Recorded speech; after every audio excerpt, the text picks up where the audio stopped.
Hi ಎಲ್ರಿಗೂ ನಮಸ್ಕಾರ. ನೀವು ನೋಡ್ತಾ ಇದ್ದೀರಾ ಸ್ಪೀಡ್ ಪ್ಲಸ್ ಕರ್ನಾಟಕ. ನಾನು ನಿಮ್ಮ ಮಂಜು ಗೌಡ. 2024ರಲ್ಲಿ ಇಡೀ ದೇಶವನ್ನೇ ಬೆಚ್ಚಿ ಬೀಳಿಸಿದ್ದಂತಹ ರೇಣುಕಾಸ್ವಾಮಿ ಕೊಲೆ ಪ್ರಕರಣದ ಬಗ್ಗೆ ಒಂದಷ್ಟು ಅಪ್ಡೇಟ್ಗಳು ಇದೀಗ ಸಿಗ್ತಾ ಇದೆ.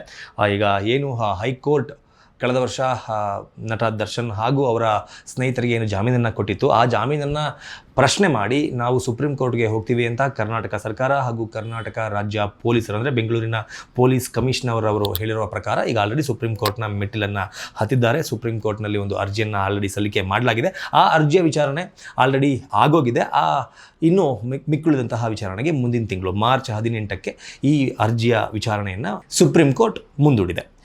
ಯಾವೆಲ್ಲ ವಿಚಾರಗಳನ್ನು ಇಟ್ಕೊಂಡು, ಏನೆಲ್ಲ ಅಂಶಗಳನ್ನು ಇಟ್ಕೊಂಡು ಸುಪ್ರೀಂ ಕೋರ್ಟ್ನ ಮೆಟ್ಟಿಲೇರಿದ್ದಾರೆ ರಾಜ್ಯ ಪೊಲೀಸರು ಅನ್ನೋದನ್ನು ನಾವು ನೋಡೋದಾದರೆ, ಈ ಹಿಂದೆ ಈ ಪ್ರಕರಣದಲ್ಲಿ ನೇರವಾಗಿ ಭಾಗಿಯಾಗಿದ್ದಾರೆ ಅಂತ ಏನು ಹೇಳಲಾಗ್ತಾ ಇದೆ, A1 ಆರೋಪಿಯಾಗಿರುವ ಪವಿತ್ರ ಗೌಡ, A2 ಆರೋಪಿಯಾಗಿರುವಂತಹ ನಟ ದರ್ಶನ್, ಅದಾದ ನಂತರ ಜಗದೀಶ್ ಅಲಿಯಾಸ್ ಜಗ್ಗಾ, ಅನುಕುಮಾರ್ ಅಲಿಯಾಸ್ ಅನು, R ನಾಗರಾಜು, M ಲಕ್ಷ್ಮಣ್, ಪ್ರದೋಷ್, ಇಷ್ಟು ಜನರ ಎಸ್ಪೆಷಲಿ ಇಷ್ಟು ಜನರ ಜಾಮೀನನ್ನು ರದ್ದು ಮಾಡಬೇಕು ಅಂತ 1492 ಪುಟಗಳ ಕಡಿತವನ್ನು ಈಗ ಆಲ್ರೆಡಿ ಸುಪ್ರೀಂ ಕೋರ್ಟ್ಗೆ ತಲುಪಿಸಿದ್ದಾರೆ.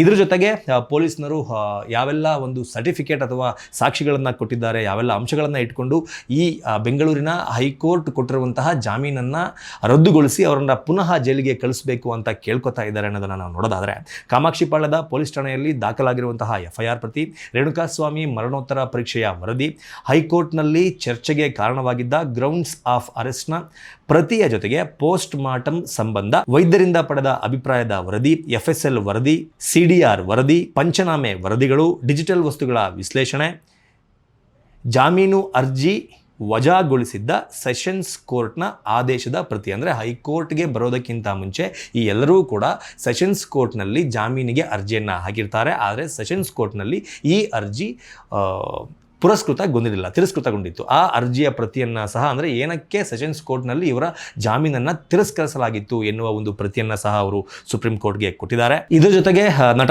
ದರ್ಶನ್ ಅವರ ಮಧ್ಯಂತರ ಜಾಮೀನಿನ ಆದೇಶದ ಪ್ರತಿ, ಜೈಲಿನಿಂದ ಸಲ್ಲಿಕೆಯಾದ ವೈದ್ಯಕೀಯ ವರದಿಗಳು, BGS ಆಸ್ಪತ್ರೆ ವೈದ್ಯರ ವರದಿ, ಹೀಗೆ ಟೋಟಲ್ ಒಂದು 15 ಅಂಶಗಳಿರುವಂತಹ ಒಂದಷ್ಟು ರಿಪೋರ್ಟ್ಗಳನ್ನು, ಸಾಕ್ಷಿಗಳನ್ನು, ವರದಿಗಳನ್ನು ಸುಪ್ರೀಂ ಕೋರ್ಟ್ಗೆ ಈಗ ಆಲ್ರೆಡಿ ರಾಜ್ಯ ಪೊಲೀಸರು ಸಲ್ಲಿಸಿದ್ದಾರೆ. ಈ ಎಲ್ಲ ಅರ್ಜಿಯ ವಿಚಾರಣೆಯನ್ನು ಮಾಡಿದಂತಹ ದ್ವಿಸದಸ್ಯ ಪೀಠ, ಅದು ನ್ಯಾಯಮೂರ್ತಿಗಳಾದ JB ಪರ್ದಿವಾಲಾ ಮತ್ತು R ಮಹದೇವ್, ಈ ದ್ವಿಸದಸ್ಯ ಪೀಠ ಇದ್ದಂತಹ ನ್ಯಾಯಾಧೀಶರುಗಳು ಇದ್ದಂತಹ ಈ ಪೀಠ ಈ ಅರ್ಜಿಯ ವಿಚಾರಣೆಯನ್ನು ಮುಂದಿನ ತಿಂಗಳು ಅಂದರೆ ಮಾರ್ಚ್ಗೆ ಮುಂದೂಡಿದೆ.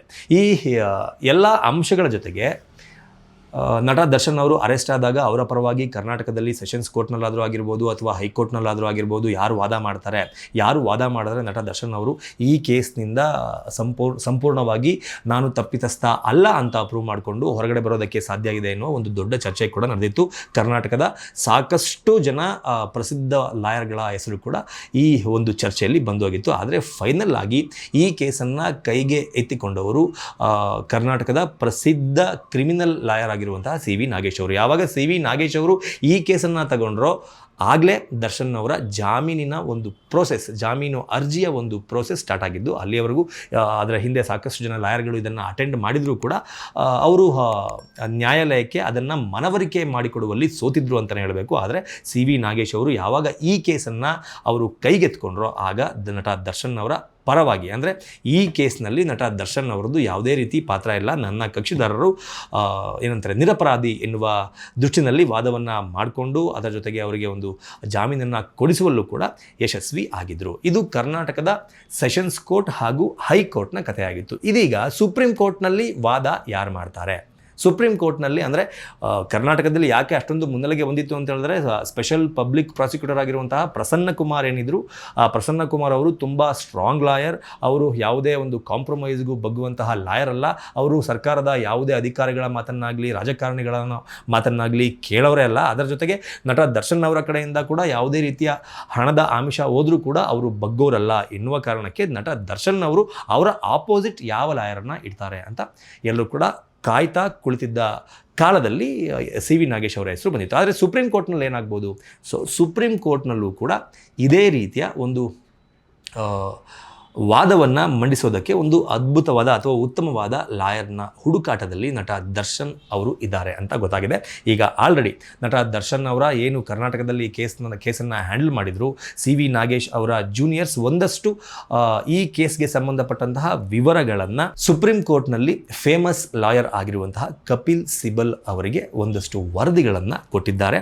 ನಟ ದರ್ಶನ್ ಅವರ ಪರವಾಗಿ ಸುಪ್ರೀಂ ಕೋರ್ಟ್ನಲ್ಲಿ ಈ ಕೇಸನ್ನು ವಾದ ಮಾಡಬೇಕು. ಅಂದರೆ ಸುಪ್ರೀಂ ಕೋರ್ಟ್ನ ಮೆಟ್ಟಿಲಿರೋದು ಒಂದೇ ವಿಚಾರಣಕ್ಕೆ, ಅಂದರೆ ಈ ಹೈಕೋರ್ಟ್ನಲ್ಲಿ ಸೆಷನ್ ಕೋರ್ಟ್ನಲ್ಲಿ ಈ ಒಂದು ಕೊಲೆಗೆ ಸಂಬಂಧಪಟ್ಟಂತೆ ವಿಚಾರಣೆ ನಡೀತಾ ಇರುತ್ತೆ. ಆದರೆ ಸುಪ್ರೀಂ ಕೋರ್ಟ್ನಲ್ಲಿರುವಂಥದ್ದು ಹೈಕೋರ್ಟ್ ಕೊಟ್ಟಿರುವಂತಹ ಒಂದು ಆದೇಶ, ಜಾಮೀನಿನ ಆದೇಶ ಸರಿ ಇದೆಯಾ ಇಲ್ವಾ ಎನ್ನುವ ವಿಚಾರದಲ್ಲಿ ಮಾತನಾಡಿಯುತ್ತೆ. ಹಾಗಾಗಿ ಕಪಿಲ್ ಸಿಬಲ್ ಅವರಿಗೆ ಈ ವಿಚಾರವಾಗಿ ಸಾಕಷ್ಟು ಮಾಹಿತಿಗಳನ್ನು ಇಲ್ಲಿಯ ಲಾಯರ್ಗಳು ಕೊಟ್ಟಿದ್ದಾರೆ ಅಂತ ಹೇಳಲಾಗ್ತಾ ಇದೆ. ನಟ ದರ್ಶನ್ ಅವರ ಆಪ್ತರು ಅವರನ್ನು ಸಂಪರ್ಕ ಮಾಡಿ ಈ ಕೇಸನ್ನು ನೀವೇ ತೆಗೆದುಕೊಳ್ಬೇಕು ಸುಪ್ರೀಂ ಕೋರ್ಟ್ನಲ್ಲಿ ಅಂತ ಒಂದು ಮನವಿಯನ್ನು ಸಹ ಮಾಡಿಕೊಂಡಿದ್ದಾರೆ ಅಂತ ಹೇಳಲಾಗ್ತಾ ಇದೆ. ಒಂದು ವೇಳೆ ಕಪಿಲ್ ಸಿಬಲ್ ಅವರು ಈ ಕೇಸನ್ನು ಕೈಗೆತ್ತಿಕೊಂಡಿದ್ದೇ ಆದರೆ ಈ ಹಿಂದೆ ಸಾಕಷ್ಟು ದೊಡ್ಡ ಕೇಸ್ಗಳನ್ನು ಅವರು ಎತ್ಕೊಂಡಿದ್ದಾರೆ.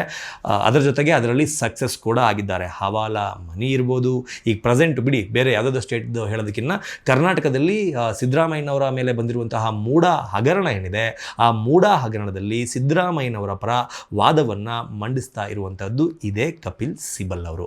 ಅಂತಹ ಕಪಿಲ್ ಸಿಬಲ್ ಅವರು ಈ ರೇಣುಕಾಸ್ವಾಮಿ ಕೊಲೆ ಪ್ರಕರಣದಲ್ಲಿ ನಟ ದರ್ಶನ್ ಅವರ ಪರವಾಗಿ ನಿಂತು ಸುಪ್ರೀಂ ಕೋರ್ಟ್ನಲ್ಲಿ ವಾದ ಮಾಡಿದ್ದೇ ಆದರೆ ಒಂದು ಕಡೆ ಗೆಲುವು, ಈ ವಿಚಾರದಲ್ಲಿ ಗೆಲುವು ಸುಪ್ರೀಂ ಕೋರ್ಟ್ನಲ್ಲಿ ದರ್ಶನ್ ಅವರಿಗೆ ಸಿಗಬಹುದು ಅಂತ ಊಹೆ ಮಾಡಬಹುದು. ಯಾಕಪ್ಪ ಅಂತಂದರೆ ಕಪಿಲ್ ಸಿಬಲ್ ಅವರ ಟ್ರ್ಯಾಕ್ ಹಿಸ್ಟ್ರಿ ಅಷ್ಟು ದೊಡ್ಡದಾಗಿದೆ. ಅದರ ಜೊತೆಗೆ ಇವರ ಫೀಸನ್ನು ನಾವು ನೋಡೋದಾದರೆ ಒಂದು ದಿನಕ್ಕೆ, ಅಂದರೆ ಯಾವುದೇ ಹೈ ಪ್ರೊಫೈಲ್ನ ಕೇಸ್ಗಳನ್ನು ಇವರು ತೆಗೆದುಕೊಂಡರೂ ಕೂಡ ಅವರು ಒಂದು ದಿನ ಕೋರ್ಟ್ಗೆ ಬಂದು ಹೋಗೋದಕ್ಕೆ, ವಾದ ಮಾಡಿ ಹೋಗೋದಕ್ಕೆ ಅವರು ಚಾರ್ಜ್ ಮಾಡುವಂಥದ್ದು 8 ರಿಂದ 15 ಲಕ್ಷ ರೂಪಾಯಿ. ಇಷ್ಟನ್ನು ಅವರಿಗೆ ಲಾಯರ್ ಫೀಸ್ ಥರ ಕೊಡೋದಕ್ಕೆ ಯಾರು ಶಕ್ತರಿರ್ತಾರೋ ಅವರ ಪರವಾಗಿ ಕಪಿಲ್ ಸಿಬಲ್ ಅವರು ವಾದವನ್ನು ಮಾಡ್ತಾರೆ. ಅವರ ಫೀಸ್ 8 ರಿಂದ 10 ಲಕ್ಷ, ಒಂದು ಸಾರಿ ಕೋರ್ಟಿಗೆ ಬಂದು ವಾದವನ್ನು ಮಂಡಿಸಿ ವಾಪಸ್ ಹೋಗೋದಕ್ಕೆ. ಸೊ ಇದಿಷ್ಟು ರೇಣುಕಾಸ್ವಾಮಿ ಕೊಲೆ ಪ್ರಕರಣದಲ್ಲಿ ನಟ ದರ್ಶನ್ ಅವರಿಗೆ ಸಂಬಂಧಪಟ್ಟಂಥ ಒಂದಷ್ಟು ಅಪ್ಡೇಟ್ಗಳಾಗಿತ್ತು. ಏನನ್ಸುತ್ತೆ ನಿಮಗೆ? ಸುಪ್ರೀಂ ಕೋರ್ಟ್ನಲ್ಲಿ ಪೊಲೀಸ್ನವರು ಸಲ್ಲಿಸಿರುವ ಅರ್ಜಿ ವಿಚಾರಣೆ ನಡೆದ ಮೇಲೆ ಹೈಕೋರ್ಟ್ ಕೊಟ್ಟಿರುವಂತಹ ಜಾಮೀನು ತಪ್ಪಿದೆ ಅಂತ ಸುಪ್ರೀಂ ಕೋರ್ಟ್ ಅದನ್ನು ವಜಾ ಮಾಡುತ್ತಾ, ಇವರನ್ನ ಮತ್ತೆ ಜೈಲಿಗೆ ಕಳಿಸುತ್ತಾ, ಅಥವಾ ಹೈಕೋರ್ಟ್ ಕೊಟ್ಟಿರುವ ತೀರ್ಪು ಸರಿ ಇದೆ ಎನ್ನುವ ನಿಟ್ಟಿನಲ್ಲಿ ಹೈಕೋರ್ಟ್ನ ತೀರ್ಪನ್ನು ಎತ್ತಿ ಹಿಡಿಯುತ್ತಾ ಅನ್ನೋದನ್ನು ಕಮೆಂಟ್ ಬಾಕ್ಸ್ ಮೂಲಕ ತಿಳಿಸಿ ಅಂತ ಕೇಳ್ಕೊತಾ ಈ ವಿಡಿಯೋನ ಮುಗಿಸ್ತಾ ಇದ್ದೀನಿ. ನಮಸ್ಕಾರ. Wait plus Karnataka.